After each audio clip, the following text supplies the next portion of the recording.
नमस्कार, जय हिंद, वंदे मातरम। साथियों स्वागत है आप सभी साथियों का स्मार्ट जीके के हमारे इस यूट्यूब चैनल में। साथियों आज इस वीडियो में देखेंगे टॉप 50 क्वेश्चन सामान्य विज्ञान के। सारे क्वेश्चन एनसीईआरटी के लिए हुए हैं जो आपके आने वाले सभी एग्जाम्स के लिए इंपॉर्टेंट है।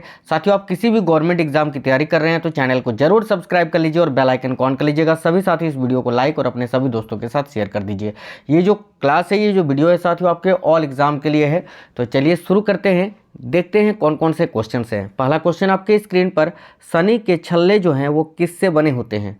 साथियों 50 क्वेश्चन है और बिल्कुल ही फास्ट करेंगे ताकि आपका समय बचे। बहुत ही कम समय में इंपॉर्टेंट 50 क्वेश्चन हम लोग इस वीडियो में देख लेंगे। तो शनि के छल्ले किससे बने होते हैं, यानी शनि ग्रह जो है, शनि ग्रह में छल्ले होते हैं, रिंग्स होते हैं साथियों, रिंग्स के बीच में घिरा हुआ होता है। तो बताइए शनि के जो छल्ले होते हैं वो किससे बने होते हैं।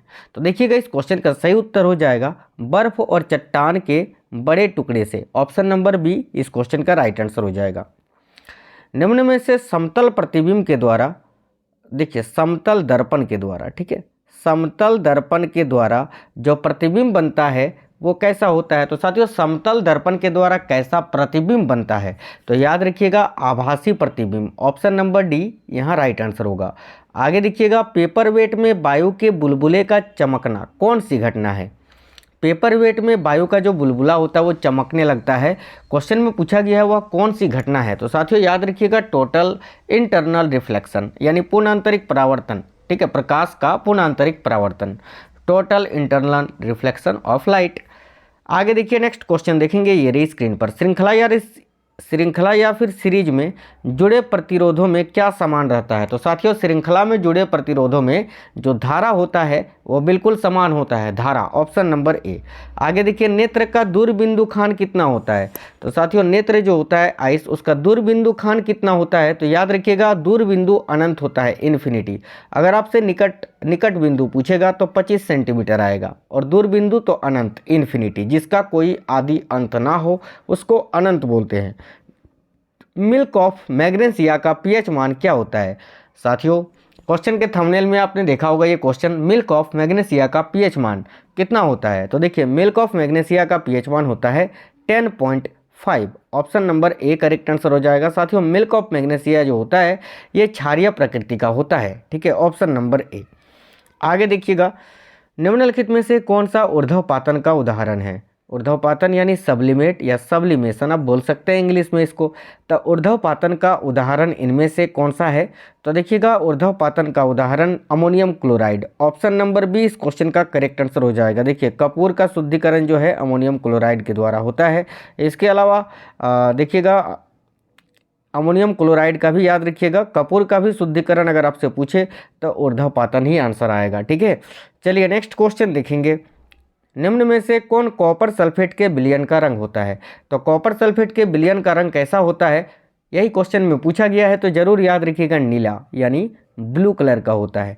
आगे नेक्स्ट क्वेश्चन, निम्नलिखित में से केल्कोसाइट किसका अयस्क है। तो साथियों देखिएगा केल्कोसाइट जो है ये कॉपर का अयस्क है, कॉपर, ठीक है, एटॉमिक नंबर 29 होता है साथियों, याद रखेंगे। आगे देखिएगा, सल्फर डाइऑक्साइड गैस इनमें से किसको विरंजित करने के लिए प्रयोग की जाती है। तो देखिएगा सल्फर डाइऑक्साइड गैस जो होता है उससे क्या विरंजित किया जाता है। तो साथियों ऊन। ऑप्शन नंबर ए इस क्वेश्चन का सही उत्तर हो जाएगा। रबड़ के बल्कनीकरण में उपयुक्त होता है, लेकिन विरंजित करने के लिए पूछे तो ऊन करेक्ट आंसर होगा। निम्नलिखित में से मस्टर्ड गैस किसके प्रयोग से बनाई जाती है। इंपॉर्टेंट क्वेश्चन है साथियों, देखिएगा तो मस्टर्ड गैस जो है किसके प्रयोग से बनाई जाती है। तो एथिलीन के। ऑप्शन नंबर सी करेक्ट होगा। देखिए गुल्केगन हार्मोन कहाँ से निकलता है, गुल्केगन हार्मोन जो होता है वो कहाँ से निकलता है, इंपॉर्टेंट क्वेश्चन। तो याद रखिएगा बीटा कोशिकाओं से, हमारे शरीर में जो अग्नाशय ग्रंथि है उसमें बीटा सेल्स होते हैं, तो बीटा कोशिकाओं से याद रखना। आगे देखिए, निम्नलिखित में से मनुष्य के मुख से कितनी जोड़ी लार ग्रंथि पाई जाती है। तो मनुष्य के मुख में 3 जोड़ी लार ग्रंथि पाई जाती है, यानी 6। नेक्स्ट क्वेश्चन देखिए, इस क्वेश्चन का answer option number C correct हो जाएगा साथियों। आगे, निम्नलिखित में से कौन वसा पाचन एंजाइम है, यानी इनमें से कौन सा वसा को पचाने वाला एंजाइम है। सही उत्तर हो जाएगा साथियों lipase. Option number C lipase correct हो गया। आगे, निम्नलिखित में से प्रसव के दौरान कौन सा एंजाइम निकलता है। बहुत ही इंपॉर्टेंट क्वेश्चन है, प्रसव के समय कौन सा एंजाइम निकलता है। तो याद रखिएगा relaxin. Option number C correct हो जाएगा साथियों। आगे देखिए, मनुष्य के शरीर में पाई जाने वाली मेरु तंत्रिकाएं कितनी जोड़ी होती हैं? तो देखिए मनुष्य के शरीर में जो मेरु तंत्रिकाएं पाई जाती हैं वो टोटल मिलाकर 62 होती है, यानी 31 जोड़ी। ऑप्शन नंबर सी करेक्ट होगा। आगे, किसी वस्तु पर घर्षण के द्वारा किया गया कार्य निम्न में से कैसा होता है? तो किसी भी वस्तु पर घर्षण के द्वारा किया गया कार्य वो हमेशा ऋणात्मक होता है। ऑप्शन नंबर बी करेक्ट हो जाएगा। हाइड्रोजन स्पेक्ट्रम की कौन सी श्रेणी दृश्य क्षेत्र में पाई जाती है? बहुत इंपॉर्टेंट क्वेश्चन है। हाइड्रोजन स्पेक्ट्रम की कौन सी श्रेणी है जो दृश्य क्षेत्र में पाई जाती है? साथियों देखिएगा, सही उत्तर हो जाएगा बामर। साथियों आप लोग सभी वीडियो को जरूर लाइक कर दीजिए, नहीं तो फिर भूल जाओगे। और अगर कोई साथी नए हैं तो चैनल को सब्सक्राइब करके बेल आइकन ऑन कर लीजिएगा। नेक्स्ट क्वेश्चन देखिए, पूर्ण कृष्ण पिंड की अवशोषण क्षमता कितनी होती है? तो भाई याद रखिएगा साथियों, पूर्ण कृष्ण पिंड की जो अवशोषण क्षमता होती है वो होती है 1। Option number A. ये क्वेश्चन आपके किसी भी एग्जाम, आप देखिए किसी भी एग्जाम की अगर तैयारी कर रहे हैं तो सभी एग्जाम्स के लिए इंपॉर्टेंट है साथियों। सारे एनसीईआरटी के सिलेक्टेड क्वेश्चन है। देखिएगा, एक इलेक्ट्रिक वोल्ट कितने जूल के बराबर होता है? तो एक इलेक्ट्रॉन वोल्ट जो होता है, माफ करना, एक इलेक्ट्रॉन वोल्ट कितने जूल के बराबर होता है? तो ऑप्शन नंबर बी सही उत्तर हो जाएगा साथियों, 1.6 × 10⁻19 जूल के। आगे नेक्स्ट क्वेश्चन, चुंबकीय क्षेत्र की तीव्रता का मात्रक निम्न में से क्या होता है? चुंबकीय क्षेत्र की तीव्रता का मात्रक, तो जरूर याद रखेंगे सभी साथी, चुंबकीय क्षेत्र की तीव्रता का मात्रक होता है tesla. Option number C right answer हो जाएगा। लेंज का नियम किसके संरक्षण पर आधारित है? तो साथियों देखिएगा, लेंज का नियम किसके संरक्षण पर आधारित है? तो ऊर्जा संरक्षण पर। ऑप्शन नंबर सी सही उत्तर हो जाएगा। किसी गतिमान पिंड के दूरी समय ग्राफ के ढाल से क्या पता चलता है? देखिए, किसी गतिमान पिंड के दूरी समय ग्राफ के ढाल से क्या पता चलता है? याद रखिएगा साथियों, किसी गतिमान पिंड के दूरी समय ग्राफ के ढाल से उसके चाल के बारे में पता चलता है। ऑप्शन नंबर ए सही उत्तर हो जाएगा। निम्न में से अधिकतम घर्षण बल किसमें होता है? देखिए, ये जो 4 ऑप्शन हैं आपके सामने, इनमें से सबसे अधिक घर्षण बल किसमें है? तो सूखी कंक्रीट पर रबड़ में। याद रखिएगा, सूखी कंक्रीट पर रबड़ में। ऑप्शन नंबर सी सही उत्तर हो जाएगा। आगे, वायुयान से गिरते पिंड में निम्न में से कौन सी ऊर्जा होगी? मान लेते हैं कोई भी पिंड है साथियों जो वायुयान से नीचे गिर रही है, तो उसमें कौन सी ऊर्जा होगी? बिल्कुल गतिज ऊर्जा होगी। Option number B kinetic energy. आगे देखिए, कण का पलायन वेग द्रव्यमान का क्या होता है? तो देखिएगा, कण का जो पलायन वेग होता है साथियों वो बिल्कुल द्रव्यमान पर निर्भर नहीं करता है, यानी ऑप्शन नंबर डी इस क्वेश्चन का करेक्ट आंसर हो जाएगा। आगे देखिएगा, निम्न में से गुप्त ऊष्मा का मात्रक कौन सा है? तो गुप्त ऊष्मा का मात्रक क्या होता है? तो साथियों joule per KG, joule per KG, यानी option number C correct answer होगा, जूल पर किलोग्राम। आगे देखिए साथियों, शुद्रांत के आंतरिक स्तर पर अनेक अंगुली जैसे प्रवर्ध होते हैं, जिन्हें क्या कहते हैं? शुद्रांत के आंतरिक स्तर पर अनेक अंगुली जैसे प्रवर्ध होते हैं, जिन्हें क्या कहते हैं? तो याद रखिएगा साथियों, दीर्घरोम। ऑप्शन नंबर बी करेक्ट हो जाएगा। आगे देखिए, कौन सा हार्मोन है जो प्ररों के अग्रभाग में संश्लेषित होता है तथा कोशिकाओं की वृद्धि में सहायक होता है? तो याद रखिएगा साथियों, ऑक्सिन। देखिए, ऑक्सिन एक पादप वृद्धि हार्मोन है जिसकी खोज करी थी, किसने खोज की थी ऑक्सिन की? तो चार्ल्स डार्विन ने। कब? तो 1880 में। याद रखना सभी। आगे देखिए, इनमें से साम्यावस्था का नियम किसने दिया था? इनमें से साम्यावस्था का नियम किसने दिया था? तो सही उत्तर हो जाएगा साथियों, ऑप्शन नंबर ए हार्डी बिनबर्ग ने। आगे देखिए, प्राणी में त्वचा आर्द्रग्राही अनुकूलन क्या कहलाता है? तो प्राणियों में त्वचा आर्द्रग्राही अनुकूलन क्या कहलाता है? साथियों याद रखिएगा, मरु अनुकूलन।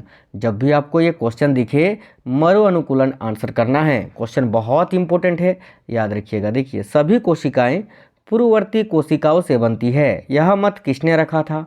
सभी कोशिकाएं पूर्ववर्ती कोशिकाओं से बनती है, ये मत किसने रखा था? बहुत इंपॉर्टेंट क्वेश्चन है।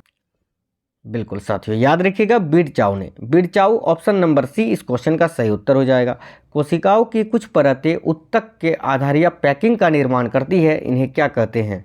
तो देखिए, कोशिकाओं की कुछ परतें उत्तक के आधार या पैकिंग का निर्माण करती है, इन्हें क्या कहते हैं साथियों? याद रखिएगा, पैरेन्काइमा। ऑप्शन नंबर बी सही उत्तर हो जाएगा।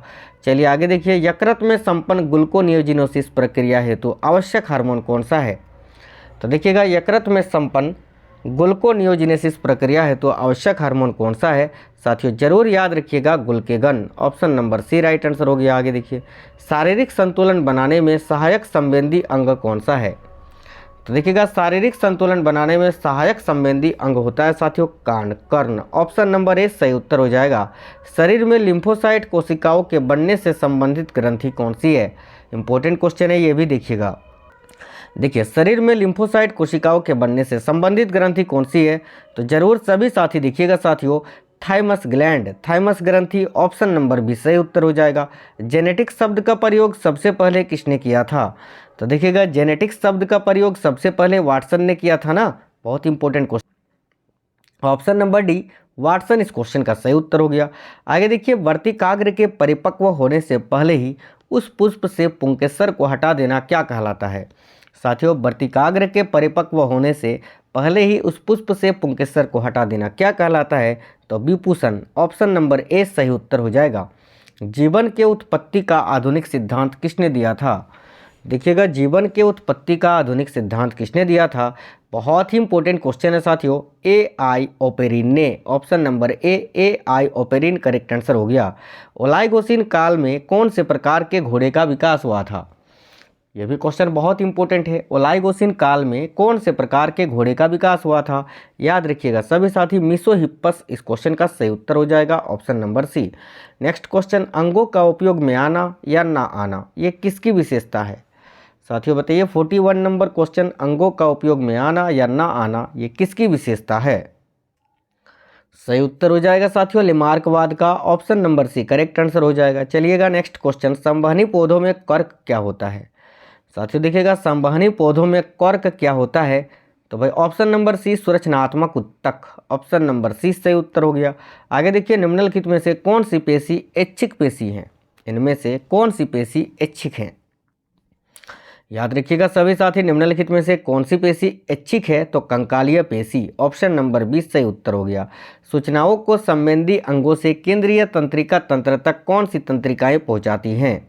सूचनाओं को संवेदी अंगों से केंद्रीय तंत्रिका तंत्र तक कौन सी तंत्रिकाएं पहुंचाती है? तो जरूर याद रखिएगा सभी साथी, देखिएगा चालक तंत्रिकाएं। ऑप्शन नंबर 20 सही उत्तर हो जाएगा। कुशिंग सिंड्रोम किस अंतस्रावी ग्रंथि से संबंधित है? साथियों देखिएगा कुशिंग सिंड्रोम पीयूष ग्रंथि बता रहे हैं ना, पिट्यूटरी ग्लैंड, बिल्कुल करेक्ट आंसर हो जाएगा। Option number C. आगे देखिए क्रेटिनिज्म रोग का क्या कारण है? बहुत ही अच्छी तैयारी साथियों, देखिएगा इस क्वेश्चन का सही उत्तर। तो क्रेटिनिज्म रोग का क्या कारण होता है? तो थायराइड ग्रंथि की अति सक्रियता। ऑप्शन नंबर डी करेक्ट हो जाएगा साथियों। किस वैज्ञानिक ने उत्तक जनक परत की कार्य प्रणाली या उनका भविष्य सुनिश्चित बताया था? सभी साथी याद रखेंगे हैनस्टीन ने। ऑप्शन नंबर ए हैनस्टीन क्वेश्चन का करेक्ट आंसर हो जाएगा।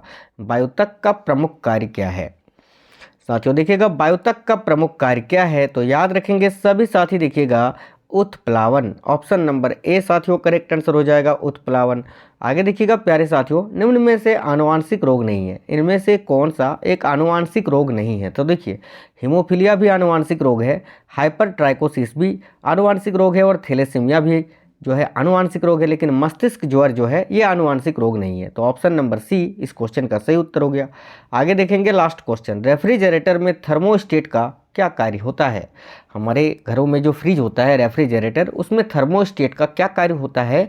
तो एक समान तापमान को बनाए रखना। ऑप्शन नंबर सी इस क्वेश्चन का सही उत्तर हो जाएगा। साथियों इस वीडियो में 50 क्वेश्चन मैंने लिए थे, टॉप 50 क्वेश्चन, टॉप 50 क्वेश्चन, सारे ही क्वेश्चन इंपॉर्टेंट और सिलेक्टेड थे, सारे क्वेश्चन एनसीईआरटी के थे। वीडियो कैसा लगा है आप हमें कमेंट बॉक्स में कमेंट करके जरूर बता दीजिए। सभी साथी वीडियो को लाइक कर दीजिए, अपने सभी दोस्तों के साथ शेयर कर दीजिए। नए साथी अगर कोई भी आए हैं तो चैनल को सब्सक्राइब करके बेल आइकन को ऑन कर लीजिएगा। मिलते हैं अगले वीडियो में, तब तक स्वस्थ रहें। जय हिंद साथियों, वंदे मातरम।